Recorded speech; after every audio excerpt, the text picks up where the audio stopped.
E agora a gente vai voltar a falar daquele acidente que resultou na morte de 2 primos na BR-470 em Blumenau.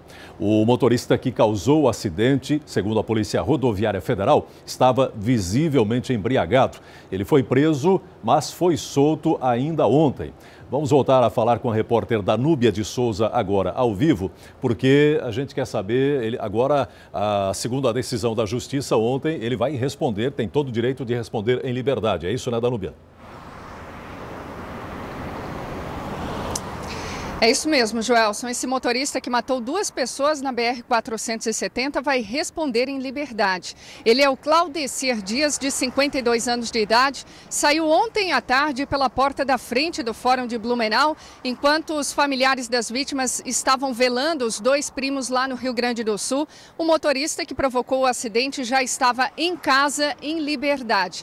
Para relembrar a comunidade, esse acidente aconteceu na noite de quarta-feira, na BR-470, aqui na cidade de Blumenau. Uma testemunha chegou até a filmar o motorista transitando em zigue-zague na pista, quando de repente ele invade a contramão e atinge em cheio a motocicleta, onde estavam os 2 primos a caminho do trabalho. O Alexandro, de 29 anos de idade, e o Eliseu Santos Moraes, de 25 anos de idade. O Eliseu, inclusive, que havia virado pai há pouco mais de um mês. Os 2 trabalhavam juntos numa metalúrgica, estavam indo trabalhar quando foram atingidos por esse motorista que, segundo informações da Polícia Rodoviária Federal e de testemunhas, estava visivelmente embriagado.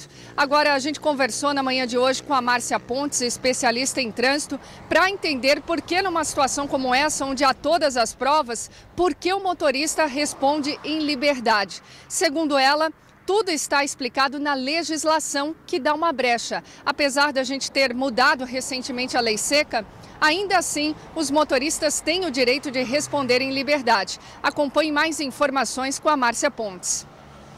Foi uma derrapagem legislativa do legislador que criou essa lei, que na verdade se tornou um verdadeiro tiro no pé. Mexeram no Código de Trânsito Brasileiro, esqueceram que ele se conversa com o Código Penal e com outras legislações. Por exemplo, a mesma lei que prometeu que ia ter prisão até o final do processo, ela não pode ser aplicada porque não existe prisão preventiva para crime culposo, só para crime doloso.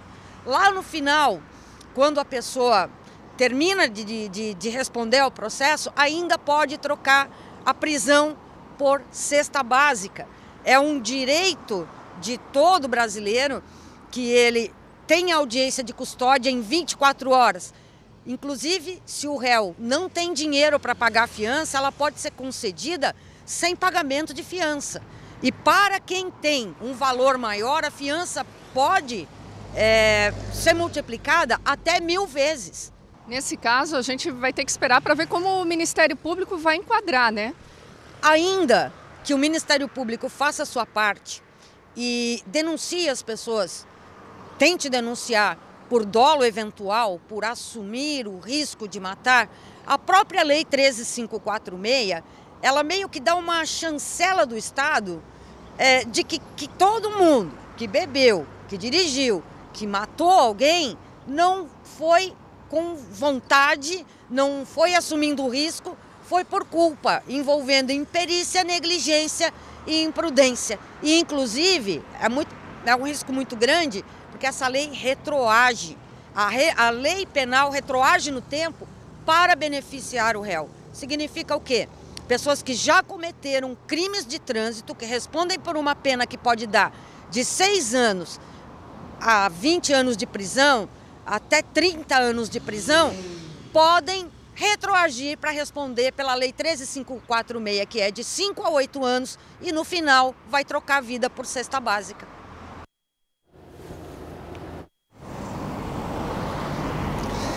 Portanto, essa explicação da Márcia Pontes, especialista em trânsito, do porquê esse motorista que matou 2 pessoas vai responder em liberdade. É o que prevê a legislação. O motorista da BR-470, o Claudecir, ele teve de pagar uma multa de R$ 4.770, ou seja, referente a 5 salários mínimos. Joelson, tem 2 formas da gente mudar esse cenário. É claro, a gente viu pelas redes sociais muita gente revoltada com a situação do porquê desse motorista em liberdade. Uma é pressionar as autoridades e os políticos para que mudem a legislação, já que ela permite essa brecha.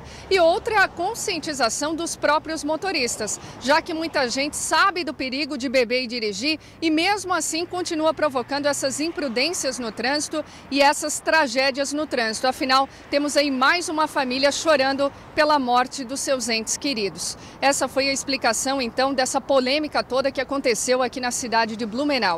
Eu volto com você aí no estúdio. Obrigado, Danúbia. Agora, sinceramente, acho muito difícil a mudança dessa legislação. A Márcia foi muito clara, né? Eles fizeram uma lei, mas esqueceram de combinar com outros códigos, como o próprio Código Penal.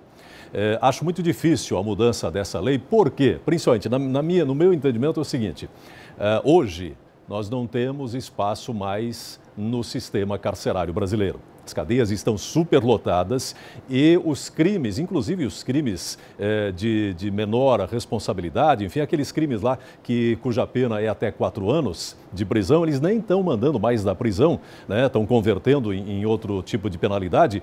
Por quê? Porque não tem mais espaço nas cadeias.